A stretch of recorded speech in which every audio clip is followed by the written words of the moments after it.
Hello' everyone, প্ৰথমে মই আপোনালোক সকলোকে স্বাগতম জনাইছোঁ। আজি চিলি চিকেনৰ ৰেচিপি এটা শ্বেয়াৰ কৰিব ওলাইছোঁ। চিকেনৰ এই ৰেচিপিটো সাধাৰণতে ভাত, চাওমিন, ফ্ৰাইড ৰাইচ বা পোলাও সকলোৰে লগতে খাবলৈ খুব ভাল হয় আৰু কেতিয়াবা ষ্টাৰ্টাৰ হিচাপেও ব্যৱহাৰ কৰিব পাৰি আৰু একেবাৰে চিম্পলকৈ বনাইছোঁ। এতিয়া আহক আমি দেৰি নকৰি ৰেচিপিটো ফালে আগবাঢ়োঁ। চিলি চিকেন বনাবৰ কাৰণে ইয়াত আধা কেজি বনলেছ চিকেন ভালদৰে ধুই সৰু সৰু পিছত কাটি লৈছোঁ আৰু আমাক লাগিব 4বিধ মেইন সামগ্ৰী। তাৰ ভিতৰত এয়া এচামুচ লৈছোঁ ময়দা, প্ৰায় 2 চামুচ মানেই হ'ব আদা নহৰু পেষ্ট, আৰু ইয়াত লৈছোঁ 3 চামুচ কৰ্ণফ্ল'ৰ। কৰ্ণফ্ল'ৰটো অলপ বেছিকৈ ব্যৱহাৰ কৰিছোঁ। আৰু ইয়াত লৈছোঁ এটা কণী। প্ৰথমতে এতিয়া চিকেনখিনি মেৰিনেট কৰি ল'ব ওলাইছোঁ। ইয়াতে আদা নহৰু পেষ্টখিনি আৰু কৰ্ণফ্ল'ৰ আৰু ময়দাখিনি গোটেইখিনি একেলগতে যোগ কৰি দিছোঁ। এতিয়া ইয়াত সোৱাদ অনুসৰি নিমখ দি দিছোঁ আৰু কালাৰৰ কাৰণে ইয়াত মই আধা চামুচমান হ'ব এয়া কাশ্মীৰী ৰঙা জলকীয়া গুড়ি ব্যৱহাৰ কৰিছোঁ। কাশ্মীৰী ৰঙা জলকীয়া গুড়ি আপোনালোকে নিদিয়াকৈও বনাব পাৰে। এতিয়া গোটেইখিনি ভালদৰে মিক্স কৰি এইখিনি মই প্ৰায় আধা ঘণ্টামানৰ কাৰণে এনেকৈয়ে ৰাখি দিম।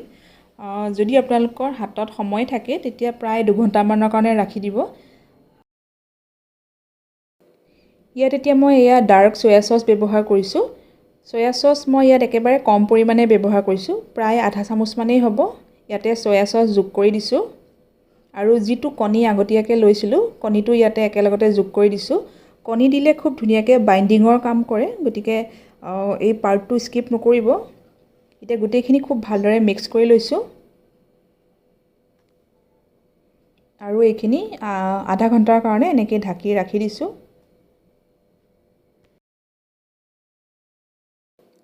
চিলি চিকেন বুলি ক'লে সাধাৰণতে কেপচিকামটো ব্যৱহাৰ হয়। ইয়াত মই কেপচিকাম আৰু গাজৰ অলপ ডাঙৰ ডাঙৰকৈ কাটি লৈছোঁ। এটা কেপচিকাম আৰু এটা গাজৰ লৈছোঁ আৰু গাজৰখিনি মই ইয়াত আধা সিজাকৈ বইল কৰি লৈছোঁ, তেতিয়া অকণমান ছফ্ট হ'ব।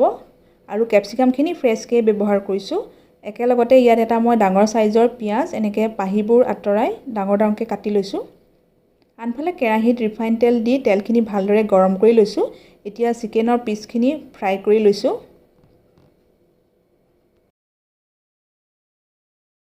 আৰু এইখিনি বনলেছ চিকেন কাৰণে ফ্ৰাই কৰোঁতে বহুত বেছি সময় নালাগে। অকণমান পাতল ৰঙচুৱা কালাৰ এটা অহালৈকে ভালদৰে সিজাকৈ ফ্ৰাই কৰি ল'লেই হ'ব। চিকেনখিনি এতিয়া ফ্ৰাই হ'বলৈ দিছোঁ আৰু এটা চচ আমি ৰেডি কৰি ল'ব লাগিব। চচটো বনাবৰ কাৰণে এটা বাতি লৈছোঁ আৰু ইয়াতে প্ৰথমতে টমেট' চচ ব্যৱহাৰ কৰিছোঁ। টমেট' চচটো ইয়াত অলপ বেছিকৈ ব্যৱহাৰ কৰিছোঁ, প্ৰায় 3 চামুচমান ইয়াতে টমেট' চচ দিছোঁ। একেলগতে এয়া গ্ৰীণ চিলি চচ ব্যৱহাৰ কৰিছোঁ। গ্ৰীণ চিলি চচ কম পৰিমাণে ব্যৱহাৰ কৰিছোঁ, এচামুচমান ব্যৱহাৰ কৰিছোঁ। আৰু লগতে দিছোঁ এচামুচ ডাৰ্ক চয়া চচ। আৰু চিলি চিকেনখিনিত খুব ধুনীয়া এটা টেষ্ট আহিবৰ কাৰণে এচামুচমান নেমুৰ ৰস আৰু ইয়াতে অকণমান পানী দি গোটেইখিনি ভালদৰে মিক্স কৰি লৈছোঁ। পানী 2-3 চামুচমান যোগ কৰিছোঁ। আৰু ফ্ৰাই হ'বলৈ দিয়া চিকেনখিনিও ভালদৰে ফ্ৰাই হৈ গৈছে। চিকেনখিনি মই 2টা বেটছত ফ্ৰাই কৰি লৈছোঁ। এতিয়া এইখিনি অলপ অলপকৈ প্লেট এখনলৈ উঠাই লৈছোঁ। চিকেনৰ কালাৰটো যদি অকণমান বেছি ৰঙচুৱা কৰোঁ বুলি ভাবে তেতিয়া অকণমান চিকেনখিনি ফ্ৰাই কৰাৰ আগতে ফুড কালাৰ মিক্স কৰি ল'ব পাৰে বা বেছি পৰিমাণে কাশ্মীৰী জলকীয়া গুড়ি দিব পাৰে। কিন্তু মই একেবাৰে চিম্পলকৈ বনাইছোঁ, গতিকে মই ব্যৱহাৰ কৰা নাই। এতিয়া একেখিনি তেলতে ইয়াত যিখিনি চচ সেইখিনি দি দিছোঁ আৰু একেবাৰে মিহি মিহিকৈ কাটি লোৱা কেইফুটামান নহৰু যোগ কৰি দিছোঁ।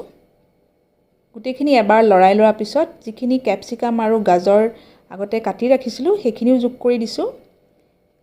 আৰু এইখিনি বহুত বেছি সময় বনাব নালাগে, প্ৰায় 2-3 মিনিটমানতে হৈ যায়।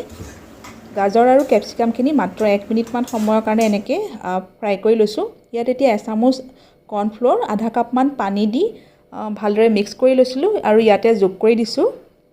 অকণমান তেতিয়া ডাঠ হ'ব আৰু যিখিনি চিকেন ফ্ৰাই কৰি ৰাখিছিলোঁ চিকেনখিনিও একেলগতে যোগ কৰি দিছোঁ।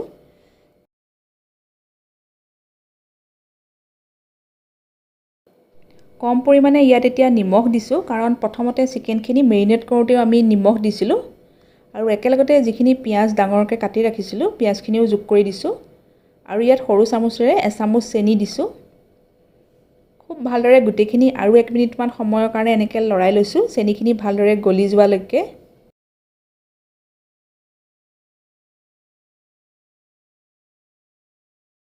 এয়া চিলি চিকেন ৰেডি হৈ গৈছে।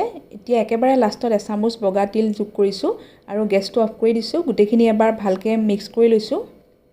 কেতিয়াবা ট্ৰাই কৰি চাবচোন আৰু ৰেচিপিটো কেনেকুৱা পালে কমেণ্টত জনাব। যদি ৰেচিপিটো চাই ভাল পালে ভিডিঅ'টোত এটা লাইক কৰিব আৰু নিজৰ বন্ধু বান্ধৱীৰ মাজত শ্বেয়াৰো কৰিব পাৰিব।